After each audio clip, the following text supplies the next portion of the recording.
Well, hello, folks out there in YouTube land. Got a big show lined up for you. Let's get right on into it. All right, let's pull up this screen, see what we're going to talk about today. Georgia and Bama fans react to the Vols loss. It's not, it ain't pretty. That's correct. It's what you might expect. They're a little bit nasty at times. But you know what? This is our first loss, and look, you know that game was really tough. I know for a lot of us, it was a rough game to watch, and it was kind of emotional. Ron, where are you? I'm in a glass case of emotion. Yep, glass case of emotion. But hey, you know, you're going to lose a game every now and again, and we're so much better off than we expected this year. I think there are very few people thought we'd be 8-1 and beat Bama and LSU and Florida and Pittsburgh and all down the line. And hey, we got beat by Georgia at Georgia. I think a lot of that had to do with home court advantage. You know, we would not have had 8 of those offsides or actually false starts that killed numerous drives for us, especially when we got in the red zone. That really created a problem. So, you know, I'm chalking some of that up to home court advantage. But hey, you know, that's football. When we play at Neyland, it works the opposite. Now, this first fella, Kangaroo Black, I showed you his little video clip last time after we had beaten Kentucky, and he was all excited about us. So I'm going to kind of do a little summary of that real quick, and then you'll see his reaction after we got beat by Georgia. It's kind of a 180.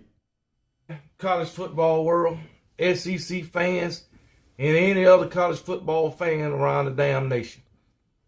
I hate to be the bearer of bad news, and I hate to be the one to tell you. Tennessee should be the #1 team in the nation. I did not expect them to come out and totally annihilate, dismantle, beat the brakes off of these Kentucky Wildcats the way they did. I mean, damn. It is terrible. It is terrible. What is it, like 40-46? Yeah, so he was all on the bandwagon of the Vols after Kentucky, but after the Georgia game, he kind of went 180 on us, which it probably shouldn't surprise you too much. Yes, my Alabama Crimson Tide lost. It ain't our first loss. Us Alabama fans is just not used to losing like you Tennessee fans. Y'all have been losers for 15 straight years, and just because you having a good season this year is giving you room to talk. But you have yet to realize you haven't won a damn thing in the 15 years, and you ain't going to win a damn thing in the 16th year, and that's this year. All you winning is regular season games. And all you going to be able to say is the same thing that I'm going to be able to say. We had a good season. Yeah, we may not have won the national championship. We may not have won the SEC championship. Hey, but still, it was a good season. No, that's all you're going to be able to say. But it's all good. You take your wins against Alabama.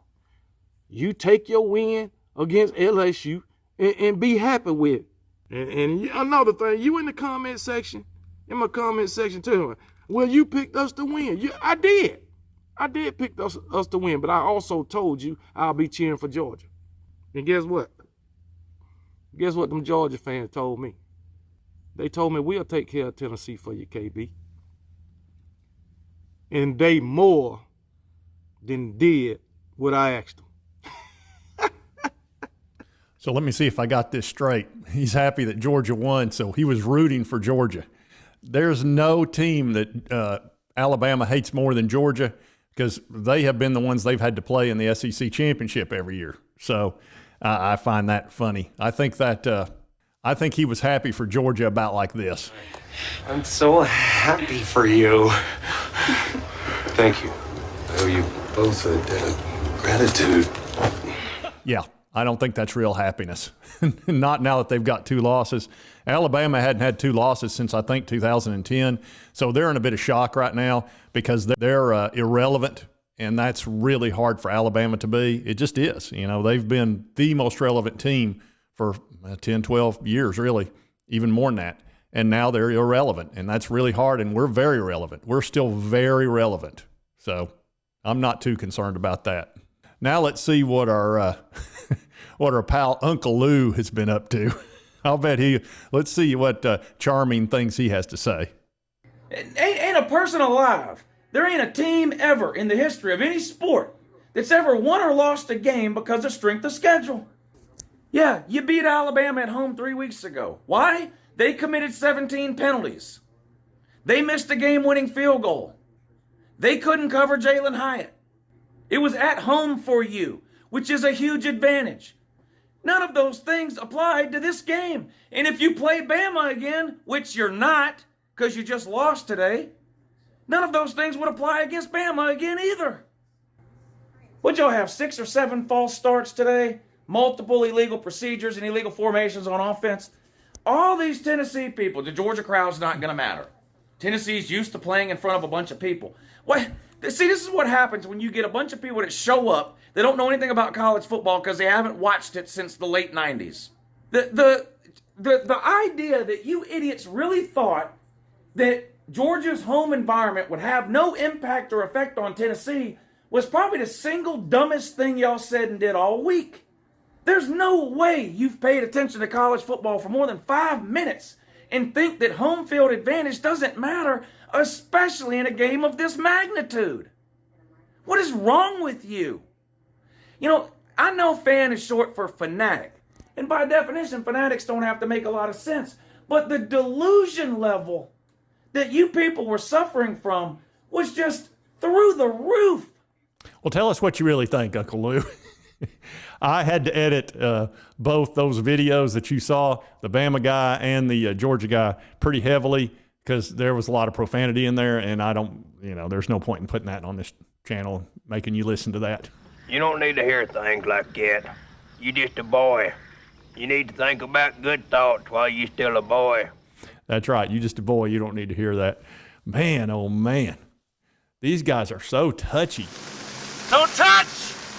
Touchy. I think a lot of that's a stick. This is just kind of what they do. It's sort of the trash talk stuff, which is, hey, it's somewhat entertaining. I mean, you got to give them that. It's entertaining. But I think it's a little bit of an act because they're probably much more reasonable in real life. Now, speaking of reasonable, here's a guy that I noticed talking about the game that's a little bit more reasonable. And I don't know that he's necessarily a Georgia-Alabama fan. I think he just is a fan of sports. I know that it is tough. I know it's a lot easier said than done to not jump off sides.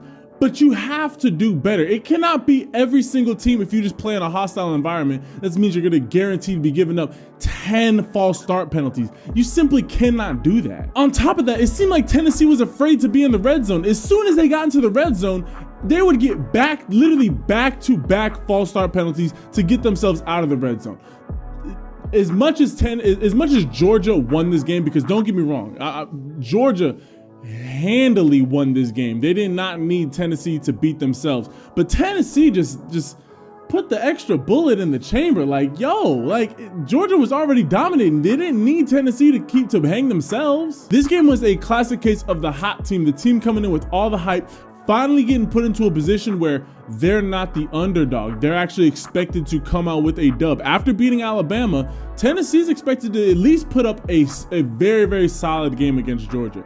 But the stage was so clearly too big for them that it was almost embarrassing to even have them up on that stage. I know I'm a Tennessee fan. I'm gonna be very critical of y'all because I had very high hopes of Tennessee in this game, and for them to wet the bed the way that they did, I know that Tennessee didn't ask to be ranked as the #1 team in the country. I didn't even think that they should have been ranked as the #1 team in the country. I thought that Georgia should have stayed at the top, seeing that Georgia did not lose.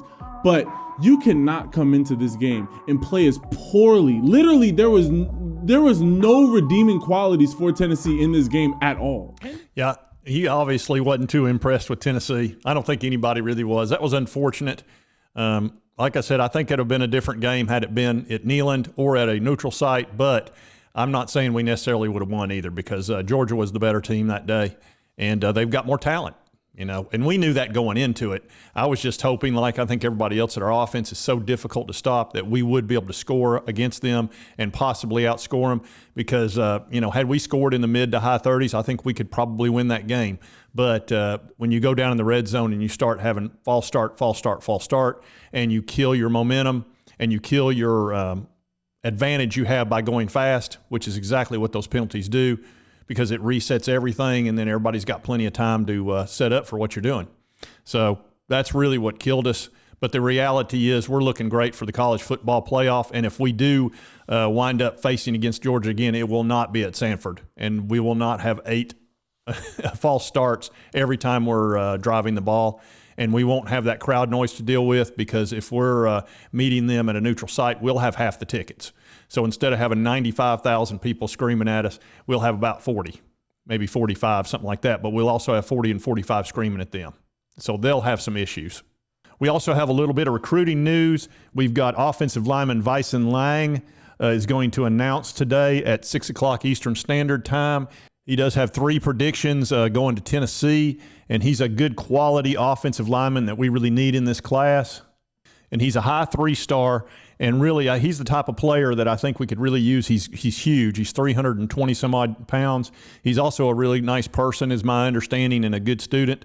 So that would be really helpful. You know, when you play offensive line, you need to be a good student, because there's a lot of moving parts and you've got to learn the plays. And offensive line is not just going and hitting the guy in front of you. There's a lot that is involved in it, a bunch. And so you need quality individuals who are, you know, that are students, really. And I think this young man would be a good fit for the Vols, and it looks like we'll probably get him, but we'll know at 6 o'clock. All right, folks, I just wanted to do that video. I thought, you know, I've been doing the fan reactions when we win. Here's one when we lose. You know, the Tide being all happy for Georgia, I think that's ridiculous. They're not happy. They're not happy at all, period. But we do have Mizzou coming up this weekend at, I believe it's at noon. So I'm pretty fired up about that. And look, there's one thing that we know about Neyland Stadium, and what the Vols really like is being at home. There's no place like home. There's no place like home. That's right. There's no place like home. And if you like this content, be sure to hit that like button. Lets me know to continue to cover the Vols. And if you haven't subscribed, hit that subscribe button. I would appreciate it. And I hope you did like the content. And we'll see you next time on Sports Talk Jay.